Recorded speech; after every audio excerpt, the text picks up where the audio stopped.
Okay, welcome everybody to this special interview with heavyweight Kriss Montegriffo ahead of his homecoming fight on December the 20th at the Valiant Arena in Derby. Thanks for joining me, Kriss.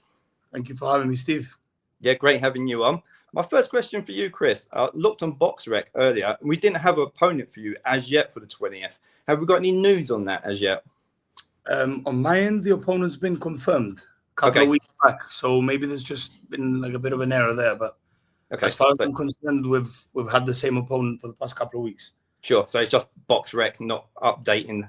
And can you announce who you're fighting? Make it exclusive? I'm completely honest with you. I can't remember the second name. But I think his first name is Phil. Phil. Okay, so you're fighting Phil on the 20th. I can't remember the second name. Sure. And Kriss, you're managed by Sonny Edwards. So what's that like being manager? Everyone obviously in boxing knows Sonny Edwards. Yeah, if I'm honest with you, he was by coincidence. No, actually not by coincidence. He was at my pro debut in my hometown, Gibraltar. And we both met after the fight, and very, very quickly one thing led to another. But the guy's a really, really, really genuine, humble, top guy. Yeah, but you hit off talking. Yeah. Both with myself and my brother, we just started talking. He invited us over to Sheffield to watch Dalton Smith in his last fight there in his hometown, and we signed with Sonny Edwards, and it's just been, well, for us, as you can imagine, it's a dream come true because we're signed with a former world champion. Exactly. Yeah. And he just happens to be a really, really nice, down-to-earth guy, so everything just clicked off. Sure. I'll take it you've not done any sparring with Sonny yet then. Definitely not me. Gathering the sort of size difference anyway. So not sparring as yet then, Kriss. No, definitely not. No, sure. Well, you're currently 1-0, 100% knockout, which is obviously good. Your last fight was the third rounder knockout under Andreas, is it Cosmora? I'm not sure, in Gibraltar. So this is your first fight in the UK. What can the UK expect to see from you? What can they see from you, Kriss? Just don't blink, just in case whatever I want to do happens quickly. But I plan on enjoying it like I've done in my amateur career, which for me is first and foremost. Just enjoy the time in there, and hopefully no one will leave the fight injured. But I plan on doing what I do. I've got 100% confidence in everything I do, and I know what I'm capable of. So I'm not really worried about anything that can come. Sure. So don't blink when you're on then. Don't blink, but expect to enjoy the show. That's for sure. Sure. Obviously, this fight is going to be your last fight of the year. What are your plans for 2026? Have you got plans yet? Yeah, definitely very, very busy. We were a bit unlucky because we fought the end of April for the pro debut, and then summer was here, so it wasn't as active. A lot of people take a lot of breaks during the summer or are busier elsewhere rather than in the UK. But we've got broad horizons for 2026, that's for sure. Expect to be much busier, bigger fights, and more frequent. So that's looking very good. Is that the plan? More consistent fights in for 2026? Yep, hopefully get at least 2 or 3 home shows in Gibraltar, but I'm more than happy to be fighting in Derby anytime. I'll definitely win the crowd over. Me and my brother will win the crowd over for sure. Yeah. Okay. Well, I'll hold you to that then, Kriss. I'll speak on that. Sure.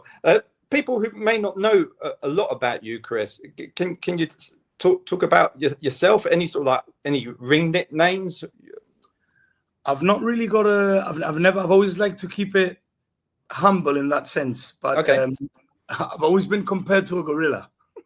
A gorilla. So is that your nickname then, or was that just and the gorilla thing floating around then? So that's what every one of my friends call me. People I spar with, but it's a very taken and used name in boxing. So I'll let people give me their own nickname. Yeah. Okay. So you can go. You're quite easy with that. You can go with the flow. With nicknames. What got you into boxing in the first place then, Kriss? So I've got a family background of boxing. My father boxed. His brother, which is my late uncle, also boxed. So it's been the center of every house party that we've had, every Christmas, every birthday. So I started boxing when I was 6. I didn't have a very long amateur career because obviously in Gibraltar, boxing's not, it's not as easy to organize amateur shows here. But then when I moved to the UK for university, I boxed there for 4 years in Manchester. In Manchester, I can't recall the gym now, but I boxed there for 4 years. I got a lot busier there, but I've only got 38 amateur fights. But my style's always been geared towards the professional scene, I think, in my humble opinion. Yeah. So boxing's pretty much always been there throughout your life. You said is there at birthdays and Christmases? Then what, you get the gloves out at Christmas? Yeah, so a couple of slaps across the back of the family. Head. Yeah, exactly what you can imagine is what we went through. Yeah, for sure. What's the hardest part of training, would you say, for yourself? The hardest part of training is, for me personally, being consistent and disciplined all year round, not knowing fight dates. So it's pretty much what's happened since April. We've been training, obviously, on a slightly lower intensity, because you can't keep up this intensity for a whole year. It's impossible. And not knowing, but that's where I think dreams come into place, and where we want to go to and where we want to get. If this is what it has to be like, well, then we're willing to do it for as long as we need to. So just train, and at the back of your mind, when you feel like, oh, well, there's nothing going on, nothing's happening, we've got dreams in place. So we just carry on doing what we have to do. Yeah. So what, you're fight ready then, really? So yeah. Okay. Sure. And any pre-fight rituals at all? Any superstitions or rituals there? I actually do this for every fight. I did it with my amateur career, obviously, and now with my first professional debut. I try and keep us relaxed and as if nothing's going on up until I hear the first bell of the first round. Like, it's all fun and games in the back, even when we're warming up. I like to have some good music on. Nothing too serious, because I really, really, really enjoy what I do. Even when I'm in the ring and things are getting very messy, you can say, that's where I thrive. I really, really enjoy the sparring, the training, the moments where you're tasting blood in your mouth because you're almost going to be sick.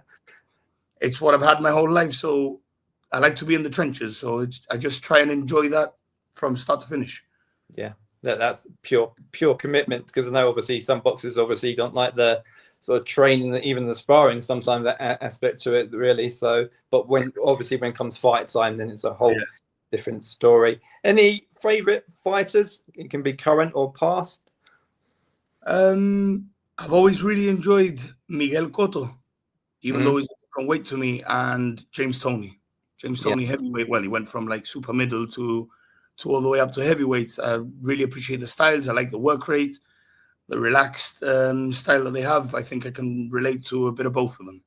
Yeah. So they're the guys you look up to then. Yeah. Sure. What's the best fight you've been to or you've seen live, Kriss? I've seen a couple of live fights, the likes of Fury White in the O2 Arena. Yeah. But just recently, the Conor Benn Eubank 2. We were at the fight. My brother, awesome.